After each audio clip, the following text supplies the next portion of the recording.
Namaskar. And what does a Biden administration mean for the world? What are the key priorities for the U.S.? Tackling COVID, strengthening the economy? Well, what will Joe Biden's foreign policy look like and his relationship with India? That's going to be the larger focus of our discussion tonight. This is Newsnight. My name is Mark Lynn. Let's begin with the headlines.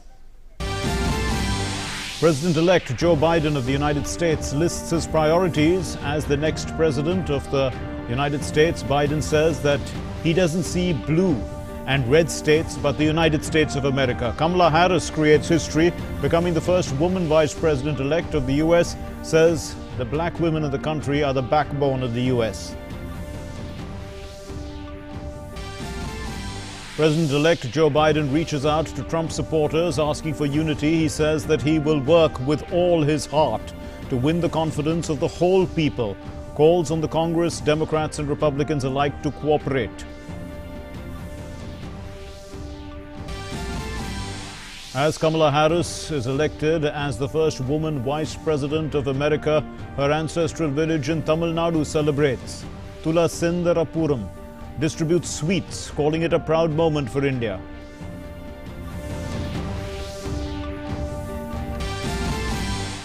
President Ramnath Kovind, Prime Minister Narendra Modi congratulate the US President-elect and his deputy. Prime Minister Modi says that he looks forward to working closely once again to take India-US relations to greater heights. Says that Kamala Harris's victory is a proud moment for all Indian Americans.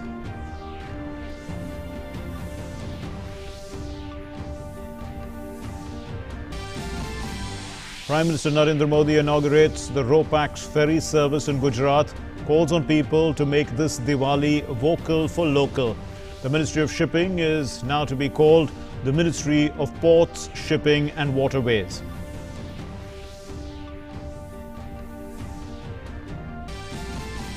"4 years since demonetization, Prime Minister says the demonetization helped reduce black money and increase tax compliance. The Finance Minister says that it led to better tax compliance, and the BJP says it formalized the informal sector.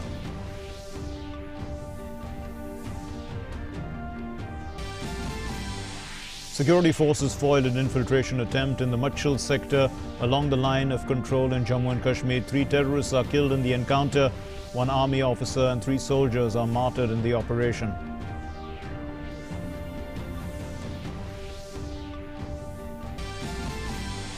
The recovery rate from COVID-19 climbs to 92.49%. The death rate drops to 1.48%. In the last 24 hours, nearly 50,000 people recover from the virus.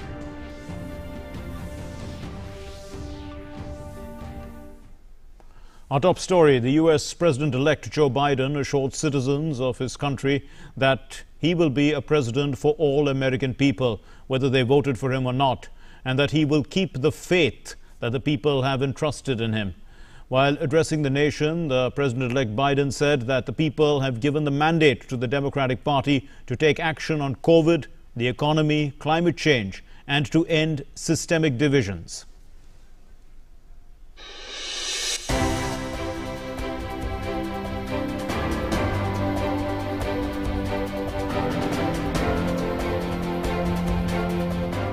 A nation united, a nation strengthened, a nation healed. The United States of America. Tweeted US President-elect Joe Biden. You are fired! Spontaneous celebrations across the United States of America as the people welcomed the verdict, the first in 28 years against an incumbent president, since Bill Clinton, also a Democrat, had defeated George H.W. Bush in 1992. Biden's words echo the sentiment of the people on the street after a sharply divided nation made a hard choice for change after a close fight. The president-elect setting the tone for an inclusive agenda under the progressive mandate. What is our mandate? I believe it's this. Americans have called upon us to marshal the forces of decency, the forces of fairness, to marshal the forces of science and the forces of hope in the great battles of our time. the battle to control the virus, the battle to build prosperity, the battle to secure your family's health care, the battle to achieve racial justice and root out systemic racism in this country. And while US President Donald Trump is yet to concede defeat and has filed at least 7 lawsuits in battleground states to challenge the ballot counts, the world seems to have moved on, welcoming the verdict and congratulating the president-elect and his deputy. Prime Minister Narendra Modi tweeted, "Congratulations, Joe Biden, on your spectacular victory. As the VP, your contribution to strengthening Indo-US relations was critical and invaluable. I look forward to working closely together once again to take India-US relations to greater heights." Heartiest congratulations, Kamala Harris. Your success is path-breaking and a matter of immense pride not just for your chiefs, but also for all Indian Americans. I am confident that the vibrant India-US ties will get even stronger with your support and leadership. The Israeli Prime Minister Benjamin Netanyahu, considered a close ally of US President Donald Trump, also welcomed the verdict. I would like to open with greetings to Joe Biden and Kamala Harris. For almost 40 years, I have a personal, long and warm relationship with Joe Biden, and I know him as a big friend of the State of Israel. I am sure that we will continue to work with both of them in order to continue to strengthen the special alliance between Israel and the United States. On my behalf and on the behalf of all the citizens of Israel, I thank President Trump again for the great friendship he has shown the State of Israel and me personally. I congratulate him for his recognition of Jerusalem and the Golan Heights, for his stand against Iran, for the historic peace agreements, and for bringing the alliance between Israel and the United States to unprecedented heights. Thank you, President Trump.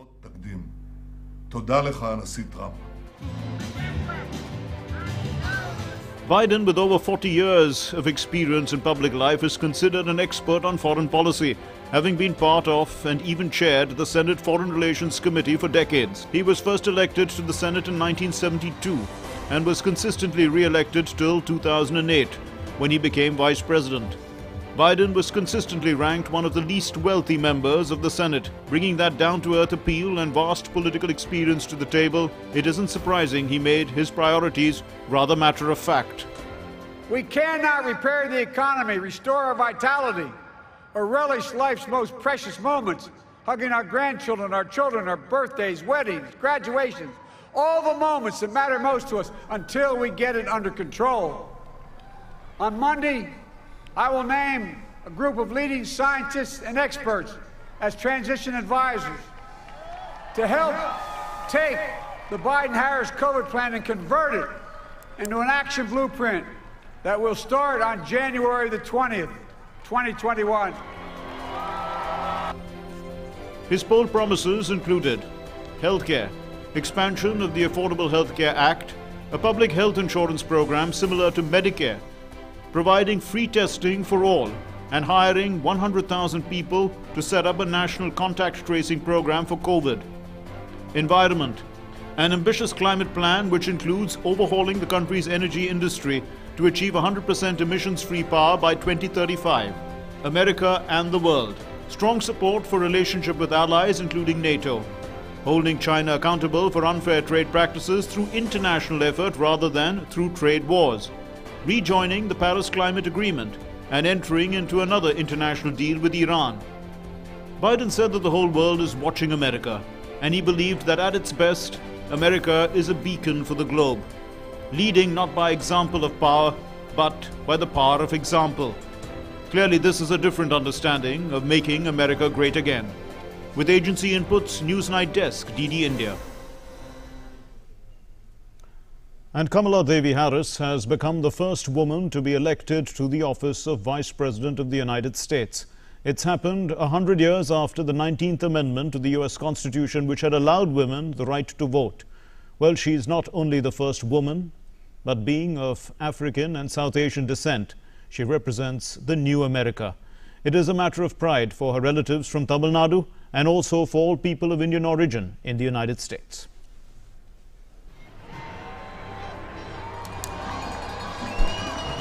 US Senator Kamala Harris made history on Saturday. She became the first woman, first Black American, and first Asian American to win the second highest US office. Biden's running mate was first to address a large crowd gathered in Biden's hometown of Wilmington, Delaware, just before President-elect Joe Biden delivered his first speech after racing past the 270 mark.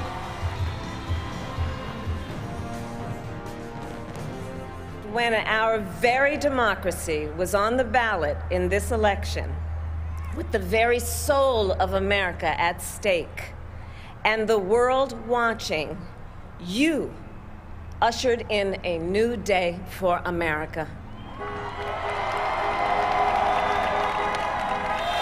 But while I may be the first woman in this office, I will not be the last.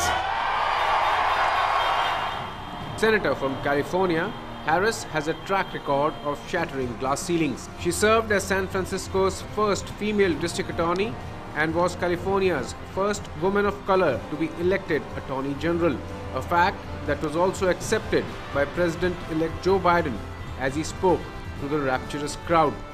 Well, I'll have the honor of serving with the fantastic Vice President who you just heard from, Kamala Harris, who makes history as the first woman, first black woman, the first woman from South Asian descent, the first daughter of an immigrant ever elected in this country. Don't tell me it's not possible in the United States. Kamala, Doug, like it or not, your family, you become an honorary Biden, there's no way out. Political pundits and many commentators also think that Harris is widely seen as an obvious candidate for the Democratic Party nomination in 2024 should Joe Biden, who will be 78 at their inauguration on January 20th, decide not to seek a second term. Meanwhile, it is celebration time in India also, particularly in the Tamil Nadu village of Thulasendrapuram. This village, located about 320 kilometers south of Chennai, is the place where Harris's maternal grandfather was born more than a century ago. The mood was festive and upbeat as villagers burst firecrackers and offered prayers in the temple to celebrate her victory. Actually, the thing is, we do take immense pride in her victory and what she has and whom she has become today. Joy has multiplied right now. The dejection has gone because a lady belongs to our village, has come the US president, vice president. It's a great thing for us. Even in Delhi, Harris's maternal uncle, Gopalan Balachandran, was elated by her victory. His phone hasn't stopped ringing since Harris's victory was declared. He said that he would attend the swearing-in ceremony and on meeting Harris, he would like to tell her to keep up the good work. Do what your mother told you to do. There's nothing for me to tell you. You've been doing everything correct. I mean, if you are doing something wrong, then I could tell her, why don't you change it? But I got no disagreement with her. Okay? So there's nothing for me to tell her except keep up the good work. Harris has made history with her election as Biden's vice president, becoming the first Black American and first Asian American to win the second highest US office. Harris also developed a deep fundraising network during her Senate and White House bids and has been instrumental to Biden's raking in record sums of money in the closing months of the campaign. Newsnight Desk, DD India. And Prime Minister Narendra Modi also congratulated US Vice President-elect Kamala Harris. In a tweet, the Prime Minister said, and I quote, "Heartiest congratulations, Kamala Harris.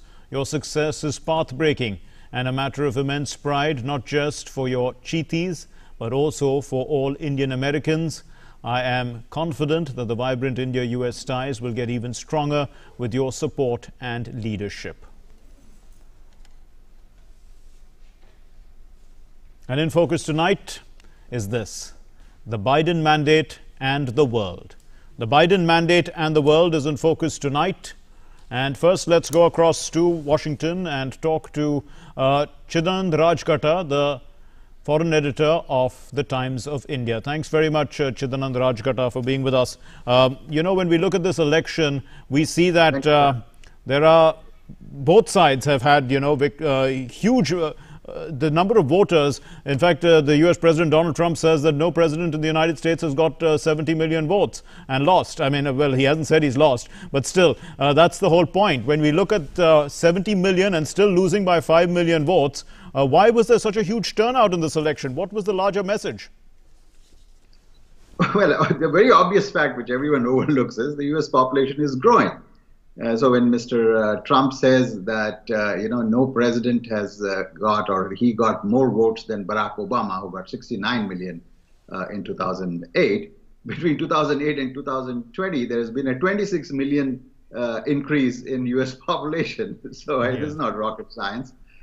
So I find that an idiotic argument. But yeah, having said that, sure, the turnout was tremendous, and for obvious reasons. This is a deeply polarized society, and there are many, very urgent, issues, starting from healthcare in the times of COVID, kitchen table issues, and also very big ideological issues, on guns and abortion. These are standard American issues which have been in there for several elections. But yeah, huge turnout. But the fact is, Mr. Trump may have got 70 million votes, but Mr. Biden has got 75 million votes. That's and right. there's 4 or 5 million gap. It's still increasing. And very clearly, Mr. Biden is the winner, whether you take electoral votes or popular votes. And as many people know by now, the electoral vote system is an anachronism. This was a system devised by this country's, slave-owning founders, basically to preserve white primacy. Okay, And fair Mr. enough. Trump's So the higher voter turnout has worked to give a larger mandate in a sense, and also a more representative one. But if we look at COVID being one of the key issues, you see that the president-elect has said that he's going to have a new plan out by Monday. What do you expect from this plan? Well, among many legacies of Mr. Trump, including, Trumpism itself, which is probably going to linger in this country for a long time, is the more immediate issue of how to address this pandemic. I mean, this is a president who has left this country in ruins on the healthcare front by simply ignoring. I mean, it is simply appalling, okay, that the president, his chief of staff, and 45 people in the White House get this simply by ignoring basic, protocol, common sense protocol. Yes. With his idiotic refusal to wear masks and, preaching all kinds of, nonsense. Every day in the last 5 days, I think the U.S. has topped more than 100,000 cases per day. It's inching up to 125,000, and they're now talking of 1 million cases a week. Mr. Trump has not said a single word about coronavirus or the pandemic for the past week. I mean, he's been so absorbed in election and playing golf. He doesn't have time for all this. The Biden-Harris team will have to clean up, and unfortunately, they're not going to be in office for another 10 weeks because the formal inauguration is on January 20th. That's the inauguration day set by the U.S. Constitution. So there's, 10 weeks of absolute mayhem in which COVID seems to be, poised to rise steady, and, no one is in charge. The White House is in chaos. And there is no transition apparent because Mr. Trump refuses to concede defeat. Right. So it's going to be a holy mess. I mean, I expect by January 20th, when this team comes in, we could have a runaway situation with more than 300,000 deaths. Okay, so that's an extremely important part. We're also joined by Ambassador Mohan Kumar, Dr. Mohan Kumar, former ambassador of India. Dr. Mohan Kumar, how would you look at relations with India? What are the possibilities? We know that Joe Biden has been a friend of India. He was, even as the chairman of the Senate Foreign Relations Committee, he had also advocated strong relations with India even before he became vice president. So it's been a long relationship with India in that sense. Do you think, there's something special that we can expect from him? Yes, thank you very much for having me. I think we are on a good wicket with Joe Biden. He's been a committed supporter of bilateral ties between India and the US. Many people forget that he was a strong advocate of the US-India nuclear deal, for example. He was one of the people who was responsible for pushing that on the agenda. So my sense is that we will actually have a series of conversations with him. A lot of it will be taking it to the next level. And in that basket, I would put strategic ties, defense ties, Indo-Pacific, Quad. Those are areas where actually I think we can take it to the next level. On trade, And on human rights, I think we need to have a dialogue with his team. And even in the issue of trade, I do believe that we can try the Biden administration to make them understand that we need the GSP, the Generalized System of Preferences, something that the Trump administration was refusing to accept. But on the whole, Biden is committed to a league of democracies, if you like. He wants to have a global summit of democracies in the first year. He wants the US to have a coalition of democracies, if you like, to confront China, to confront the big challenges in the world. And I think India potentially can play an extremely important part in this global coalition of democracies. So the way I see the big picture point that I want to make is also that transatlantic ties between US and EU will improve.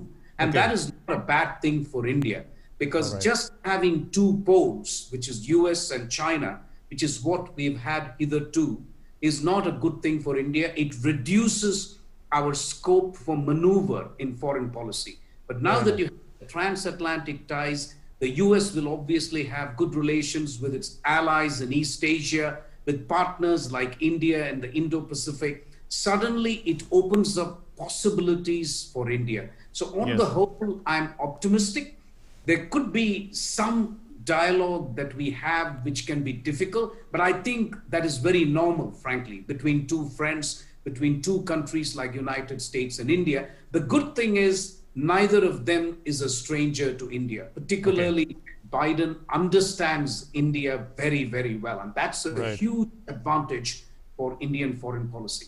And given the Chidanand Rajkata, the role that Kamala Harris is going to play as Vice President, first of all, the emotional connection, because I mean, she is, her mother was from Chennai, is a Tamilian. She's half Tamilian in that sense. And for Indian Americans in the United States, it must be a very good feeling to have someone of Indian origin, reach such high office. But overall, what do you think it would add to the India-US relationship? Yeah, I suspect, though, that, Kamala Harris will not be handling the India portfolio. In fact, because Biden is such a foreign policy veteran, having been senator and led the Senate Foreign Relations Committee and been vice president for 2 terms, he will certainly most certainly call the shots on foreign relations, including with India. Kamala Harris, I expect, would be more, on the law and order judicial side of, things domestically. But yeah, I think the Indian American community, and not just the Indian American community, I think we have to acknowledge that, all minorities, particularly women, it's a tremendous day for them. I mean, this is, after 244 years, 45 male presidents, 48 male vice presidents, all white. You finally have a woman who's broken this glass ceiling. It's a tremendous feeling. And, I saw in, demonstrations and celebrations, young girls being hoisted on their father's shoulders, and the family rejoiced in my own neighborhood. It is, a truly momentous occasion. A lot of people have anticipated this, but this is truly a momentous occasion. Not just for Indian Americans or Indians, but for African Americans, for Black, Hispanic minorities. And Kamala herself has frequently, identified herself primarily as a Black woman. She was, brought up Black. Her most formative influences, aside from her mother, are Black women. She actually speaks about her mother almost in every speech, a major speech. She recalls her mother, but there are also very important, Black, they're called other mothers. There are 2 other African American women who had a profound influence on her life. Mrs. Shelton, who was a neighbor, and Mrs. Wilson, who was her first grade primary teachers. At every step of the way in her life, whether she's graduated from college or, sworn in as a senator, become a district attorney, she always, brings these 2 women to her events. And actually, every swearing in that I remember when she was sworn in as California's Attorney General or as Senator, she always asked for Mrs. Shelton's Bible. So it's a long tradition in her. And so it's a tremendous day for women everywhere. And we have to remember that, women are now the majority voters in the United States. Women outvote men in the United States. They have for several elections. So I think this is a recognition, long due. This is, coming of age for politics in the United States, which has been male-dominated, white male-dominated for, 244 years. Okay. So I think it's a great day. Thanks very much, Chidanand Rajkata, for joining us from Washington, D.C. Ambassador Mohan Kumar, you're continuing with us. So let's try and analyze a little more detail about, the India-U.S. relationship under Biden, because you did mention that he had played a significant role in pushing the Indo-U.S. nuclear deal when he was in the Senate Foreign Relations Committee, and also when when Barack Obama had become the president, he was he didn't have that kind of experience in international relations, and perhaps it was Biden who's with his vast experience brought in a lot more to that office than one gives him credit for. Absolutely. I think you're looking at somebody who has been in public service for half a century. Most people forget that he made a bid for the President of the United States in 1987 and again in 2007. So we're looking at a person who's quintessentially American, a perfectly decent family man with a long history of and a record of public service. So in that sense, it's a bit of a return to status quo ante, if you like, in the United States. And I think his main challenge is going to be race and the American dream.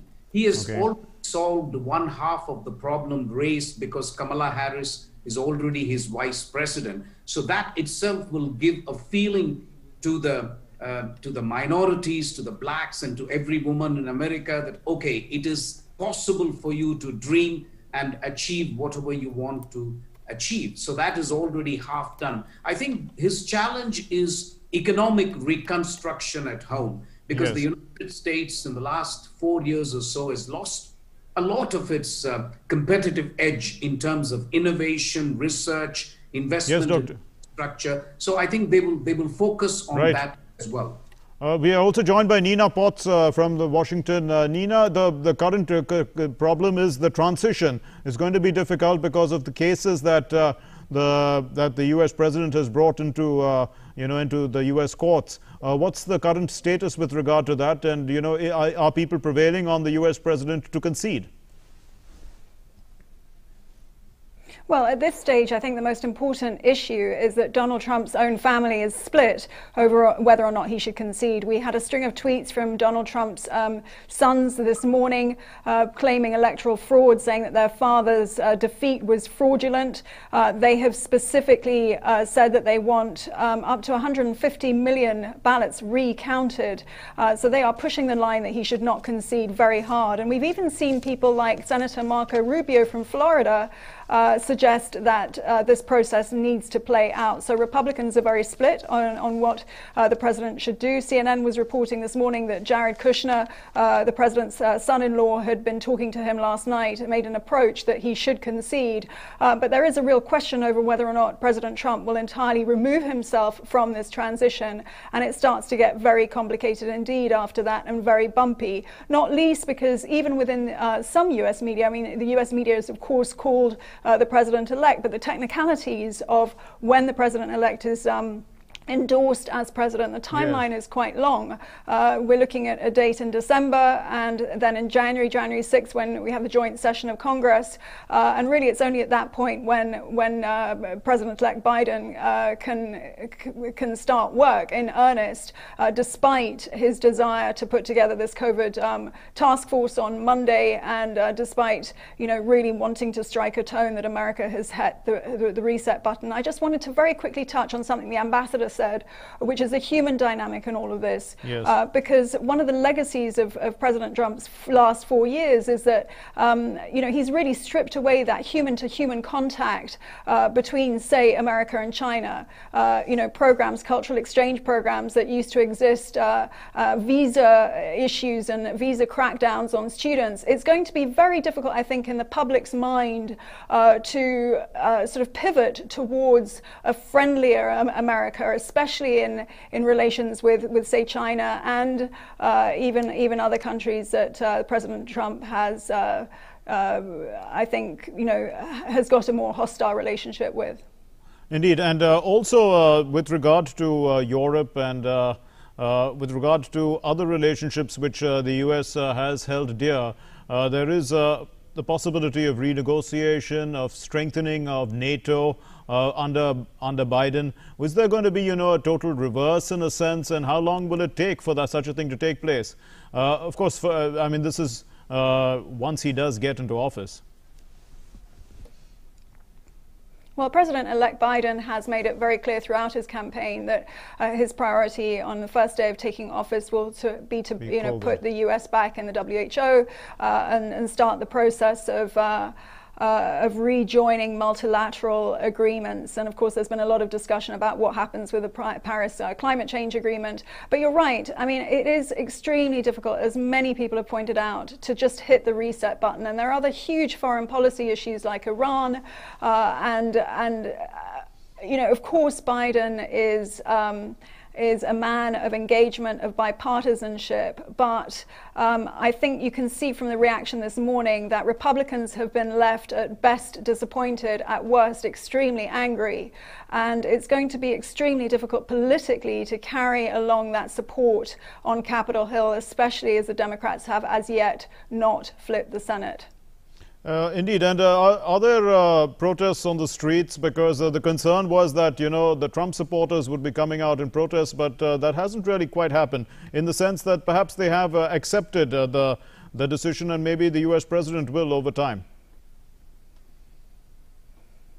Well, I think it's a little bit too early to tell. You'll see behind me that it's an absolutely beautiful, warm, sunny autumnal day here in Washington.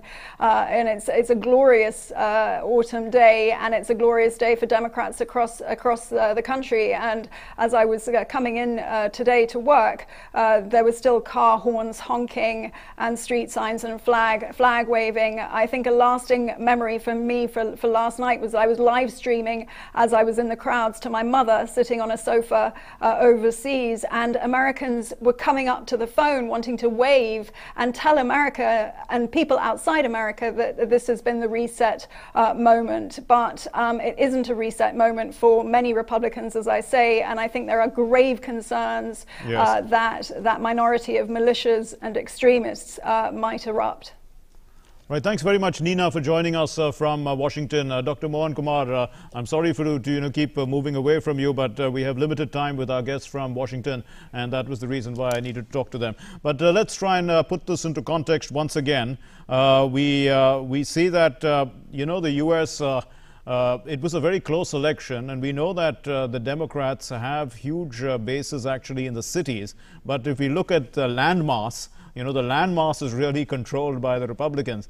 And in that sense, if we have to have a conflict or something like that, it's going to be it's going to be a very difficult situation.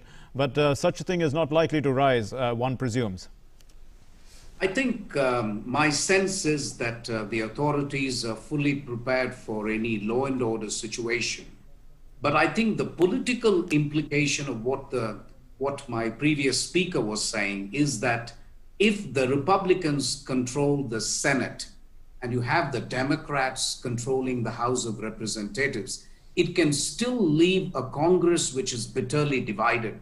And unlike the Indian system, where the Indian government has the full freedom to enter into international treaties and then consult the Indian Parliament if there is a need to change domestic law, in the United States, it's exactly the opposite. You need consent from the Congress beforehand, by the time you go and negotiate with your international partners. So you need the backing of the Congress. And the question would be, whether the Congress backing will come for Biden. The Congress has to back him on ambassadorial appointments. The Congress has to back him on all the senior appointments, the ministerial cabinet appointments. So that is where we will get a sense. I want to be optimistic because I think the Republicans will also very soon have to go to the polls, the midterm polls, as they call it, in 2 years' time. The Republicans, if they constantly block things in the Congress, will not be able to justify to the electorate that this is what we have done. So there are some considerations, and maybe, just maybe, the Republicans will try to cooperate with Joe Biden. But I agree that we will just have to wait and see. There is a feeling that President Biden, the President-elect Biden, may have to function with one hand tied behind his back. And that would be unfortunate, but that is something we will have to wait and watch. We'll have to see how things evolve. Looking at India again specifically with regard to both our neighbors, China and Pakistan, and well, how would you look at the future of the relationship with it was in fact the Obama administration that made India this major defense partner, and that's what's taken forward under the Trump administration. So we see progress going to be made in this particular direction, and this entire shift, this pivot towards Asia, the use of the word the term Indo-Pacific, all this going to continue? Yes, I think it's an interesting question you ask. With regard to China, Joe Biden has made it clear that he wants to work with allies and partners. While India is not a treaty ally, we are an important partner of the United States. So I expect Indo-Pacific, Quad, and other things to continue, and if not continue, actually strengthen even further. But he's also said he would like to talk to China, engage with China, cooperate with China on climate change, non-proliferation, and global public health security, which is short term for really COVID. So on these issues, you will see even greater engagement between China and the United States. When it comes to Pakistan, I think Joe Biden's view would be that he would like to work with Pakistan and try and see how you can get them to contribute to long-term peace in Afghanistan. Interestingly, he says he is not going to completely withdraw troops from Afghanistan. He is in favor of keeping a few hundred special American troops with intelligence personnel in Afghanistan. So he wants the majority of the troops to come back home, but he would be in favor of keeping a small contingent in Afghanistan. So we will have to wait and see how things evolve. I would have lesser concern, frankly, with China, because I think we will be on the same page. And China, in fact, may have preferred continuation of Trump, because, frankly, China will now have to face a combination of allies, US, EU, ASEAN, India, and so on, because that is what the United States will try to build, a coalition of democracies, and that will leave out China. With regard to Pakistan, they may very well prefer somebody like the Biden administration with whom they can have a dialogue, because that is something they were finding difficult to do with the Trump administration. Okay. The U.S. President-elect Joe Biden in 2006, this is before he became the Vice President of the United States, is quoted as saying, he was speaking on the future of the India-U.S. relationship, and he said that my dream is that in 2020, which is this year now, 2020, the two closest nations in the world will be India and the United States. Now, looking at it from at that time, 2006, today is 2020, the world has completely changed since then. How would you try and look at his, would you think he would redefine his words in some way? No, I think he means what he says, and I think he meant what he said. India is going to be the linchpin for US policy in South Asia, but he will not be able to forget the treaty allies that he has got, Japan, Korea, also Singapore and other ASEAN countries, which is fine because the way India defines also Indo-Pacific is that we recognize the centrality of ASEAN to all this. So I think you're absolutely right in quoting Joe Biden. I think India will be the linchpin for South Asia and beyond. Yes. And there's a lot of strategic convergence that I see between the United States and India in Asia, in Indo-Pacific, which I think can be strengthened much further. You were right earlier on in suggesting that we are a major non-NATO defense partner. Yes. The defense relationship has gone from 0 in 2008 to $20 billion. And I think that's going to keep going. I think where I also see a positive development in Asia is that if he is going to engage also with Iran, yes, that gives us some flexibility with regard to Chabahar, with regard to our energy imports from Iran and so on. Because we were completely shackled, if you like, by the prospect of the Trump administration saying don't do business with Iran and so on. So we'll have to see how he approaches the nuclear deal with Iran. He has talked in terms of reworking a deal. So his approach to multilateralism, I think, is going to be join the Paris Accords, rework the Iran deal, engage with WHO, revitalize the WTO. That seems to be the vision of Joe Biden, which kind of accords with what India thinks of multilateralism. So I see a lot of convergence in that sense. We'll leave it there. Thanks very much, Ambassador Dr. Mohan Kumar, for joining us on this discussion and helping us understand the road ahead with Joe Biden. Now moving on, on November the 8th in 2016, Prime Minister Narendra Modi had announced the decision to ban all currency notes of 500 and 1,000 rupees from midnight. And the Prime Minister has now said, and the Finance Minister too, Nirmala Sitharaman, they say that demonetization helped to reduce black money. It also helped to increase tax compliance. The Bharatiya Janata Party also has marked the 4th anniversary of demonetization by emphasizing that this decision resulted in cleaning up of the economy, in formalization of the informal sector, and in revenue aggregation. Here's more. 8 नवंबर 2016 की रात्रि को 12 बजे से वर्तमान में जारी 500 रुपए और 1000 रुपए के करेंसी नोट लीगल टेंडर नहीं रहेंगे. To fulfill its promise of freeing India from corruption, Modi government had implemented demonetization 4 years ago on this day in 2016. Demonetization not only dealt a body blow to the systemic financial corruption and black money economy, it also invigorated formal economy. It brought transparency, widened the tax base and curbed the counterfeit currency circulation. It also led to unearthing of undisclosed income worth several crore. The flow of funds to the terrorists and Naxals was choked after demonetization. Prime Minister Narendra Modi in a tweet said, demonetization has helped reduce black money, increase tax compliance and formalization and given a boost to transparency.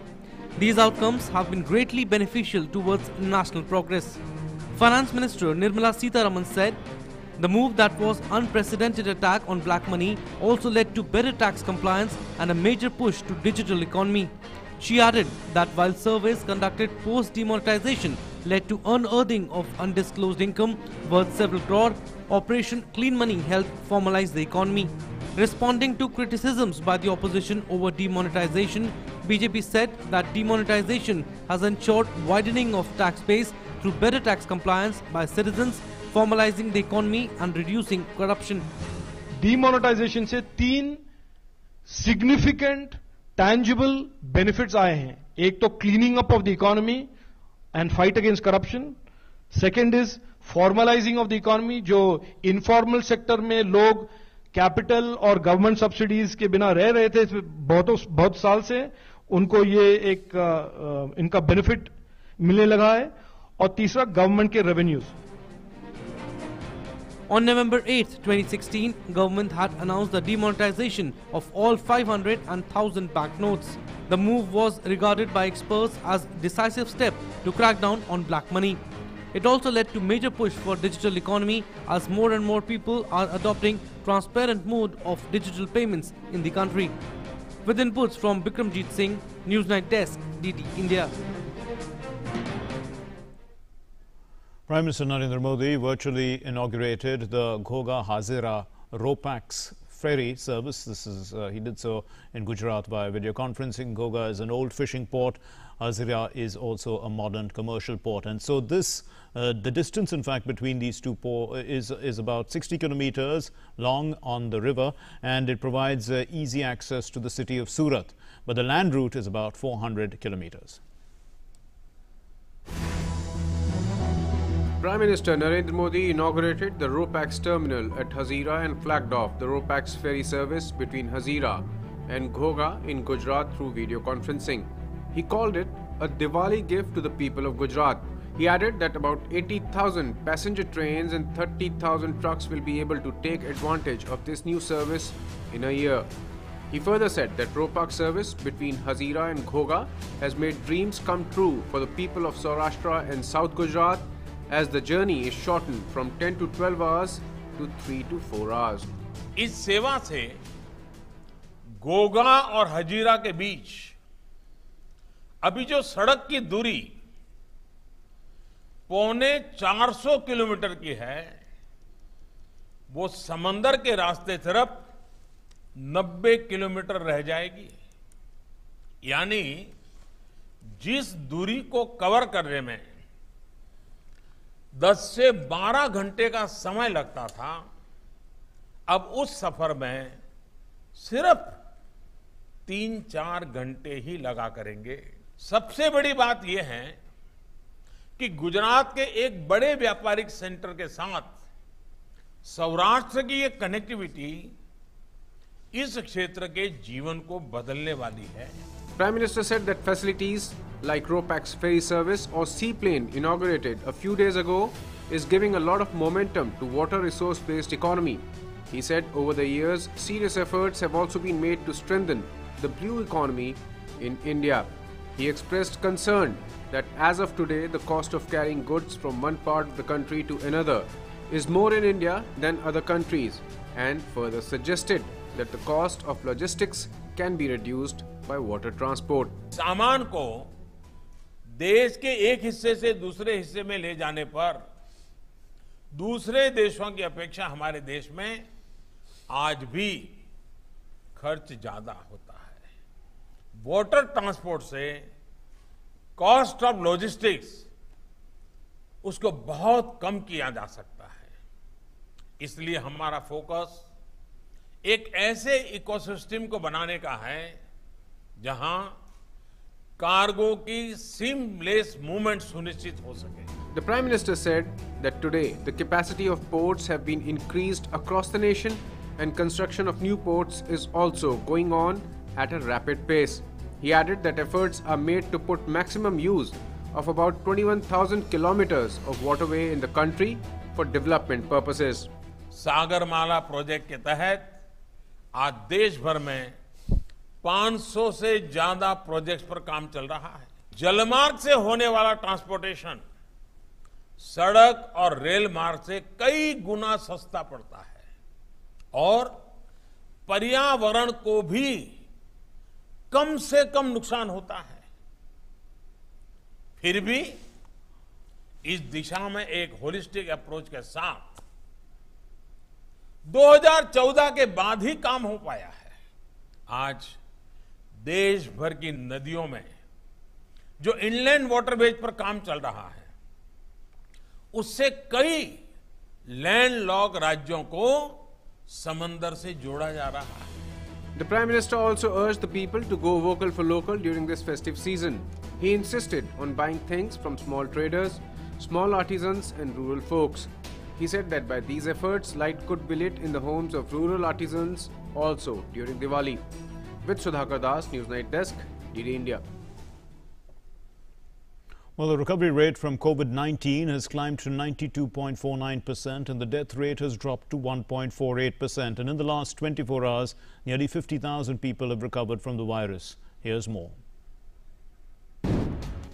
India's COVID-19 recovery rate has improved to 92.49%.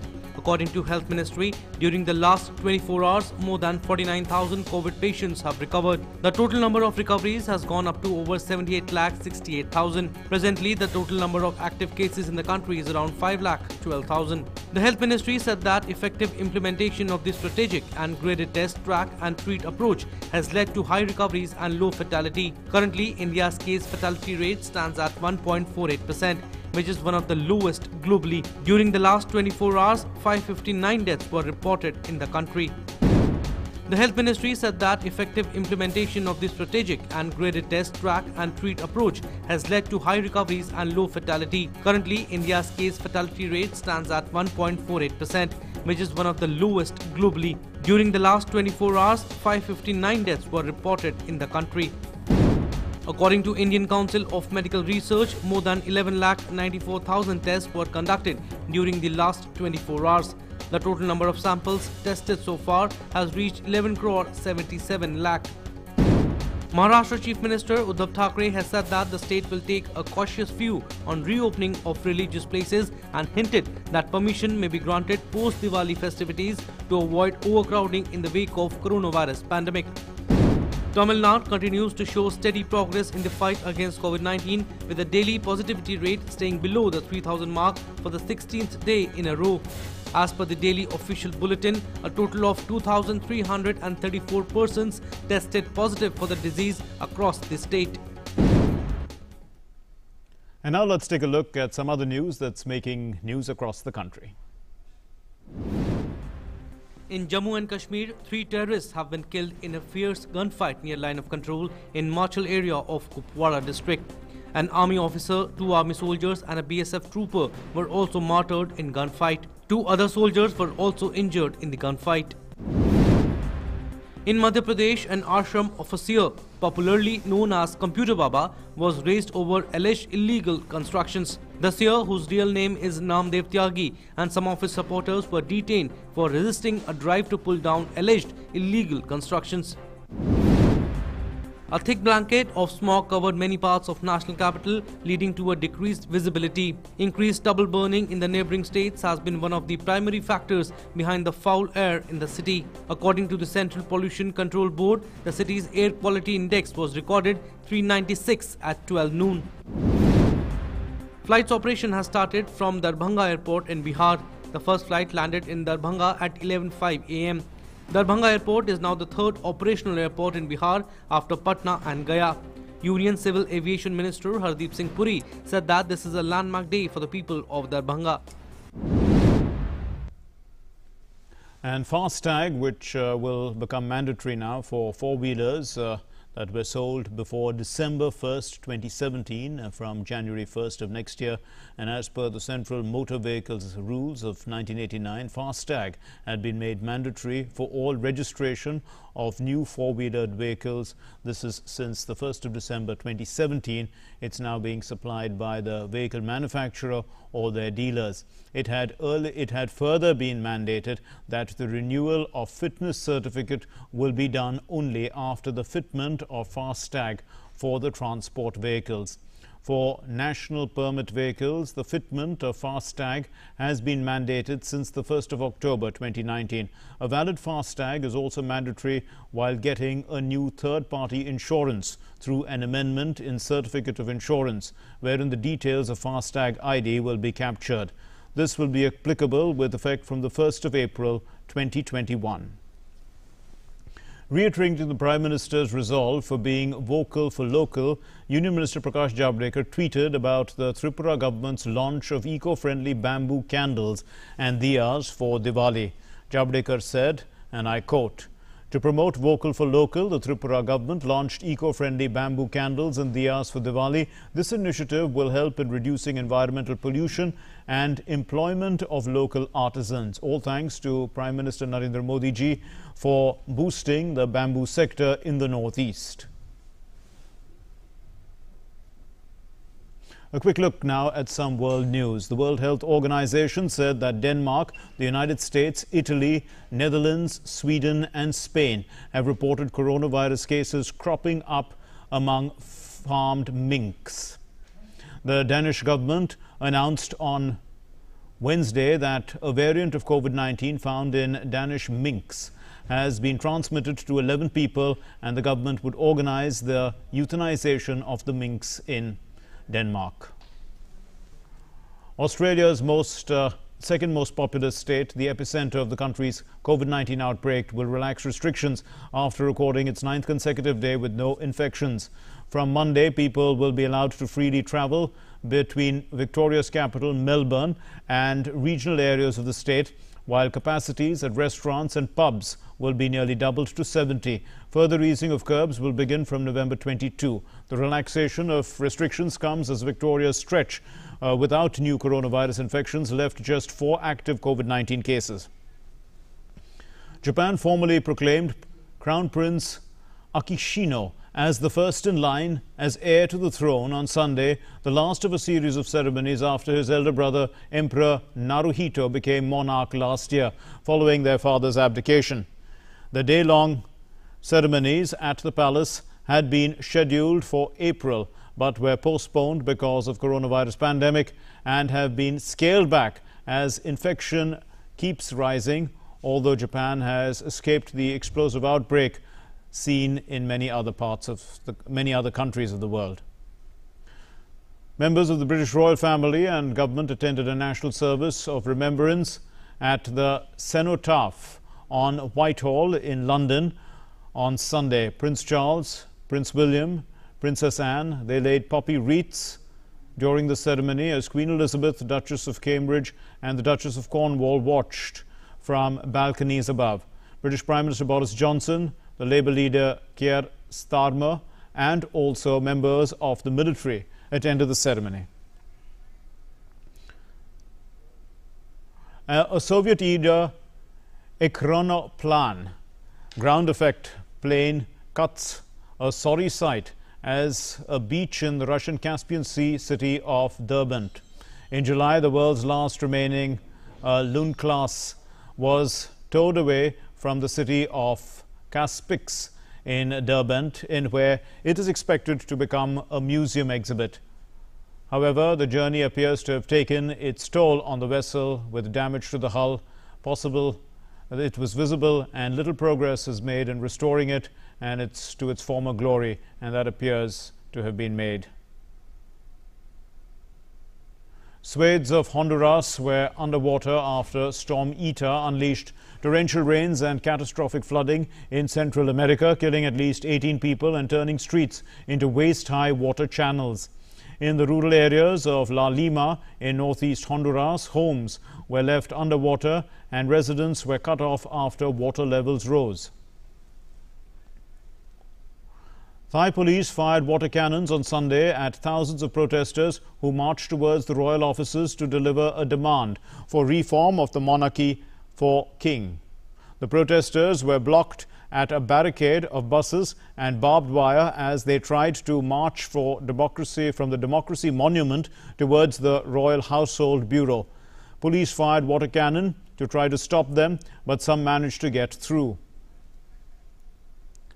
North China's Tianjin municipality reported 1 new confirmed COVID-19 case, and the person has been sent to a designated hospital for treatment, a local health authority said. The patient is a 38-year-old male worker of Hailian Frozen Foods Company Limited, located in Binhai New Area. A total of 11 people in Tianjin had a common exposure history with this patient, and all of them were tested negative in their first nucleic acid tests. And that's all we have for you in News Night tonight. Thank you very much for being with us. Namaskar.